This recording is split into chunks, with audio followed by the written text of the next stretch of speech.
I have a blotter that, is like a plastic top, so I can stick things that are important to me underneath it.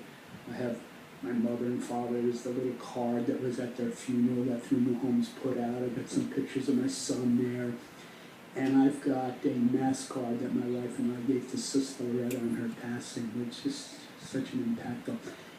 Last but not least, the fire department actually now does an annual Sister Loretta Agnes dinner for the clergy in Patterson and stuff, and I kind of laughed about 2 years ago. They called me up and said, did you ever hear Sister Loretta Agnes? Just a bear shit in the woods. Yeah. So actually on our website now I have a whole page dedicated to her and what she's done for the fire department and everything, so it's kind of fun.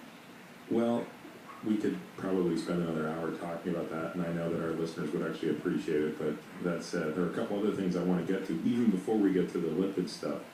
The other thing that we connected on pretty early was I realized you were a hockey fan. Of course, I grew up in Toronto, and I don't think you can grow up in Canada without being a hockey fan, without playing hockey and being obsessed with it. And certainly when I was a really young kid, probably till I was about 13, it was hard to think of anything but hockey.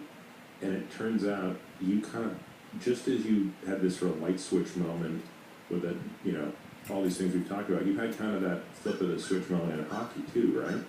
I sure did, and it was very easy to grow up in New Jersey in the 1950s and early 60s without knowing what ice hockey was, or even ice skating per se, other than a month or two on a pond, maybe in January. When I was a young boy, a defining moment in my life was the first visit. My dad picked me up in a car and brought me to Yankee Stadium, and I walked into, probably in the early 50s, into that